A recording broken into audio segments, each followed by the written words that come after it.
अस्सलाम वालेकुम, कैसे हैं आप सब लोग। वेलकम बैक टू ज़ाहिर व्लॉग्स। मेरी तरफ से आप सब लोगों को ईद की बहुत बहुत मुबारक हो। और ईद का मौका हो और अपनों के साथ अगर ईद गुजरे तो बहुत ही ज़्यादा मज़ा आता है। हम परदेसी ना ईद पे अपनों को बहुत ज़्यादा मिस करते हैं, हमें अपनों की बहुत याद आती है। लेकिन इस दफ़ा मेरी ईद कुछ हो गई स्पेशल। उसमें ये हुआ कि मुझे कोई बहुत ही अपना जो है वो मेरे पास आ गया और हमने ईद पे हमने खूब इंजॉय किया। इतना इंजॉय किया कि हम पाकिस्तान जो है ज़्यादा बात ही नहीं कर सके। हमने आपस में बहुत इंजॉय किया।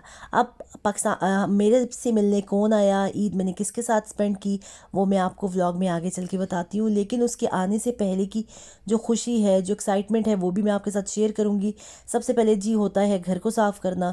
तो यहाँ पे हम हल्का फुल्का अपना घर जो है वो साफ़ कर रहे हैं और इसमें बच्चों ने भी मेरी जो है काफ़ी हेल्प की, इसलिए कि वो भी बहुत ज़्यादा एक्साइटेड थे हमारे घर में कोई आ रहा है और हम खूब इंजॉय करेंगे। और इसी तैयारी में आपको मैं ये भी बता दूं, इस क्लिप को मैं ऐड करना चाहती थी इसलिए कि आज ज़ईम आखिरी दफ़ा जो है वो स्कूल जा रहा है। मैंने आपको बताया था कि हमारे यहाँ पे समर वेकेशन होने वाली हैं। उनका ये सीन था कि उसकी टीचर जो है वो बीमार हैं, वो नहीं आ रही थी, तो इसलिए वो नहीं जा रहा था। और ज़ईम जो है वो आखिरी दफ़ा स्कूल जा रहा है। इसके बाद ज़ईम का स्कूल जो है वो ख़त्म हो गया और ज़ईम जाएगा कॉलेज में। यहाँ पे जब आप 6 क्लास में जाते हो ना तो वो कॉलेज कहलाता है, हमारा सेकेंडरी स्कूल कहलाता है, लेकिन फ्रांस में उसको कॉलेज बोलते हैं। तो ज़ईम जो है वो सिर्फ अपना जो पेंसिल बॉक्स है वो लेके जा रहा है। वहाँ पे कलरिंग वगैरह करेंगे, टीचर के साथ फ़न करेंगे। तो ये आखिरी दिन है ज़ईम का और ज़ईम बहुत ज़्यादा उदास है अपने स्कूल को छोड़ने के लिए। उसको कॉलेज जाने की भी खुशी है लेकिन स्कूल छोड़ने का भी दुख है। ज़ईम को स्कूल छोड़ के वापस आई तो आके मैं तैयार करने लगी बेडरूम, जो कि होगा हमारे मेहमानों का जो आ रहे हैं। मेहमान तो मैं उन्हें नहीं कहूँगी, मैं उन्हें कहूँगी मेरी बहन का, भाई का और उनके बच्चों का। मुझसे ज़्यादा ना बच्चे इंतज़ार कर रहे थे कि कब वो लोग आए। मतलब ज़ेम स्कूल से आने के बाद वो बार बार मुझे कह रहा था मामा मैं जाके बाहर इंतज़ार करूँ। मैंने कहा नहीं बेटा, वो ईद वाले दिन आएंगे, सुबह आएंगे, आप ज़रा सा वेट कर लो। लेकिन उनको बहुत ज़्यादा जो जल्दी थी, वो बार बार बाहर जाके देख रहे थे। और जिस दिन ईद का दिन था, मतलब उन्होंने ईद के दिन सुबह को आना था, जिस दिन मतलब उन्होंने आना था ईद वाले दिन, मेरे बच्चे तो तैयार ही नहीं हो रहे थे। वो कह रहे थे कि पहले वो लोग आएंगे, हम उनको लेके आएंगे, उसके बाद हम ईद अपनी स्टार्ट करेंगे। अब हम आ चुके हैं ईद वाले दिन जी पे। बेटा, इस पे आप यहाँ पे हालात किस देखें कि बात के लिए क्या टाइम है। पूछ रही हो? हनीन के लिए पूछ रही हो? हनीन अब मुझे क्या पता कब आएगी। क्या कर रहे हो जेमियोनी आप यहाँ पे बैठ के? किसका वेट कर रहे हो? अच्छा अच्छा, अगर वो रास्ता भूल गए तो फिर?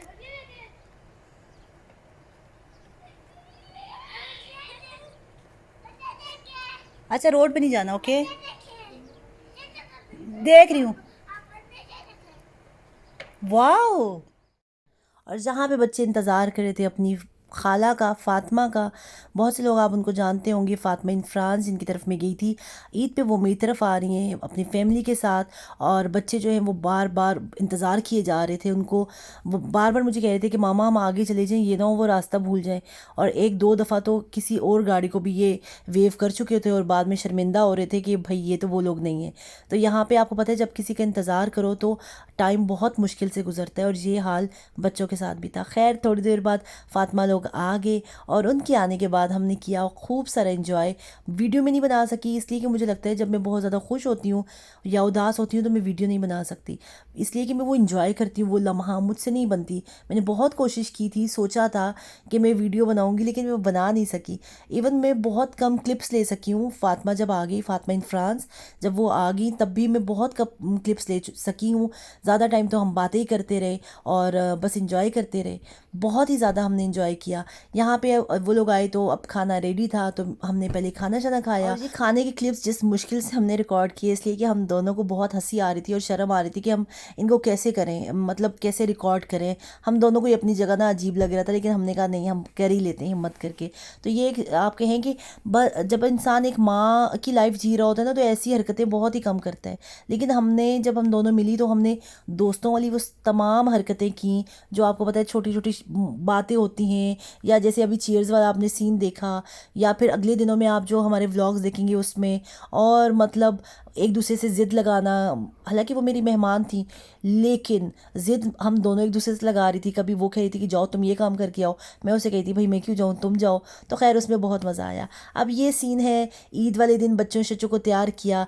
हरमैन ने पहले दूसरा ड्रेस पहना था, लेकिन उसके बाद उसने दूसरा पहन लिया। और अब हम बच्चों के लिए मैं लाई हुई थी कुछ गिफ्ट्स हनीन और हादी के लिए, ईद के लिए। वो उनको देंगे जो कि ओन उनको देगा, और उसके हादी बाद किधर है? फातिमा खाला ने इनको ईदी दी, वो आपके साथ ईद शेयर करती हूँ। मुबारक।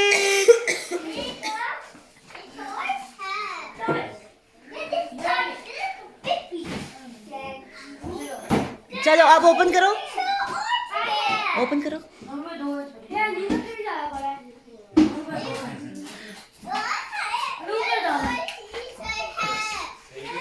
ओपन करो, करो करो। ज़ईम नीचे आओ, फातिमा खाला बुला रही हैं। अभी रुको ज़ईम, मैं तुम्हारे सिर्फ हाथ लाऊंगी, रुको उनको खुश होने दो ना पहले।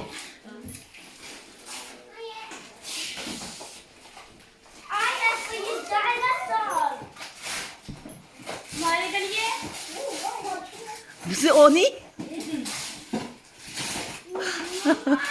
मैं अभी कह रहे हमारे के लिए कुछ नहीं।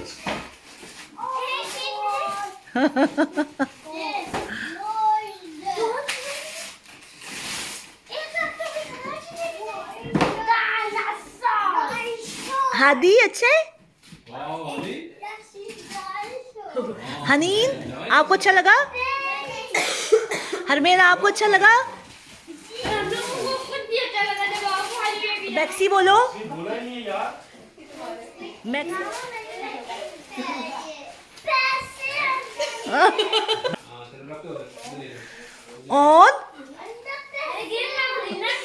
और फातिमा खाला ने इन तीनों बच्चों को जो है ना वो ईदी दी। और उसके बाद जो है ना ओनी ज़ेमी बड़े खुश हुए। ओनी बार बार गिन रहा था और बार बार कह रहा था कि मुझे जो है फातिमा खाला ने 50 यूरोज़ दिए हैं। मैंने कहा वाह भाई वाह, तुम्हारी तो सही ईद हुई है। हमसे बच्चे नाराज़ हो रहे थे इसलिए कि ओनी और ज़ेमी के लिए मैं गिफ्ट नहीं ले सकी थी। हुआ कुछ ऐसा था कि मुझे ये था कि मुझे समझ नहीं आ रही थी इनके लिए क्या लूँ, इसलिए कि माशाल्लाह से इनके पास सब कुछ है, इनको खुद समझ नहीं आती कि लें क्या। तो मुझे ये था कि इनको साथ लेके जाके फिर ले दूँगी, लेकिन वो काफ़ी इमोशनल सीन हो गया था। फिर उसके बाद बच्चों को हमने छोड़ा इनके बाबास के पास, और मैं और फातिमा आगे शॉपिंग करने के लिए। वहाँ पे हमने जाके बच्चों के लिए शॉपिंग की। और मैं जो हूँ, मुझे ना फ़्रॉक ये वाला बहुत अच्छा लगा, तो मैंने एक हनीन के लिए लिया और एक जो है वो हरमैन के लिए लिया। ये इसका कलर, इसकी कढ़ाई, ये दोनों मुझे बहुत अच्छे लगे। और इसी तरह हमने एक शर्ट जो है वो ज़ईम और हादी के लिए एक जैसी ली, लेकिन मसला ये हुआ कि ओन के लिए नहीं मिली। हमें ये था कि ईद के सेकंड डे ये दोनों एक जैसे पहन लेंगे, लेकिन हमें ओन के लिए नहीं मिली। तो खैर यहाँ पे मैं आपको और शॉपिंग दिखाती हूँ। मैंने कुछ कपड़े लिए थे हरमैन के लिए, और बहुत अच्छा लगा। मैं आपको बताऊँ कि अकेले शॉपिंग करने का कोई मज़ा ही नहीं है, लेकिन जब आपके साथ आपकी दोस्त हो, आपकी बहन हो, आपकी बहुत अच्छी दोस्त हो, तो आपको बहुत ज़्यादा मज़ा आता है। तो ये देखें, ये मैंने एक शर्ट ली। आप शॉपिंग देखते रहे, मैं और बातें करती जाती हूँ अपनी जो इन्जॉयमेंट थी। आप कहें जब से मैं यहाँ फ्रांस में आई हूँ ना, मैंने ऐसी ईद कभी भी नहीं की, मुझे इतना मज़ा कभी भी नहीं आया। और यहाँ पे मैं आपको अगर मज़े की एक बात बताऊँ कि हम दोनों बिल्कुल भी तैयार नहीं हुए, इसलिए कि हम दोनों को एक दूसरे को देख के, एक दूसरे से मिल के और बच्चों की खुशी देख के इतनी खुशी हो रही थी कि मैं आपको बता नहीं सकी। और ज़ईम ओन जो है वो अरसलान भाई के साथ इतने खुश हुए, वहाँ पे उनके साथ फ़ुटबॉल खेले जा रहे हैं और उन्होंने खूब इंजॉय किया। मतलब माशाल्लाह माशाल्लाह, बच्चों ने क्या, बड़ों ने, सब ने, हमने बहुत इंजॉय किया, हमें बहुत अच्छा लगा। और नेक्स्ट डे हमने क्या किया वो इंशाल्लाह मैं अगले व्लॉग में आपको बताऊंगी। बहुत ज़्यादा सीन कैप्चर नहीं कर सकी, लेकिन जो कैप्चर कर सकी हूँ वो ज़रूर आपके साथ शेयर करूँगी। इकट्ठे बैठ के चाय पीना, रात को देर देर तक जागना और बातें करना, और मतलब बहुत अच्छा लगा। मेरा ख्याल है जो परदेसी हैं मेरी फीलिंग को अच्छे तरीके से समझ रहे होंगे। हम दोनों के घर वाले भी बहुत खुश थे। मेरी अम्मी, फातिमा की अम्मी अब्बू, मतलब उसके सास ससुर, हर बंदा ही बहुत खुश था कि चलो इन लोगों को कोई कंपनी मिली ईद पे, ये लोग इंजॉय कर रहे हैं। बच्चे स्पेशली बहुत खुश थे।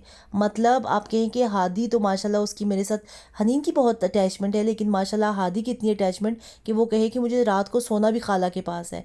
और मुझे बहुत अच्छा लग रहा था, इसलिए कि आपको पता है बच्चे मन के सच्चे, बच्चों को जहाँ प्यार मिलता है बच्चे वहीं पर लपक जाते हैं। और मुझे ये चीज़ इतनी अच्छी लगी ना हादी की, कि वो कहे कि मुझे सोना खाला के पास है, वो मेरे पास सोया। फिर खैर फातिमा उसको उठा के ले गई, लेकिन उसका प्रायोरिटी जो थी ना इन दिनों में वो ये था कि उसने अपनी खाला के पास ही सोना है।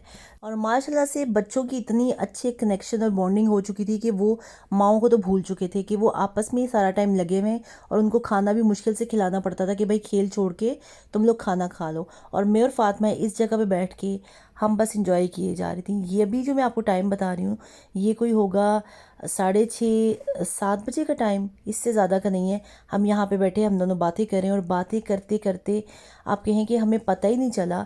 बीच में एक दफ़ा आप कहें कि बच्चों खाना शाना बच्चों को खिलाया, लेकिन हमें पता ही नहीं चला कब टाइम जो है ना रात के, अभी आप टाइम देखते रहेंगे कि रात के जो है ना 2 बजे तक हम दोनों यहाँ पे बैठे रहे और बातें करते रहे। इतना मतलब हमारी बातें ख़त्म ही नहीं हो रही थी। और बातें क्या थी आपको पता है, कोई बातें नहीं होती, कभी ये कभी वो, कभी ये कभी वो, लेकिन हमने बहुत इन्जॉय किया। अब जल्दी से इंतज़ार है कि जल्दी से फिर से फातिमा और मैं जो हूँ हम जल्दी से मिलें। और इस दुआ के साथ कि आपकी भी ईद बहुत अच्छी गुजरी हो, अपनी दुआ में रखिएगा याद। मुझे, मेरी फैमिली और स्पेशली मेरे अब्बू की मग़फ़िरत के लिए बहुत सारी दुआ कीजिएगा। इंशाल्लाह मिलेंगे अगले व्लॉग में, तब तक के लिए इजाज़त दीजिए। अल्लाह हाफ़िज़।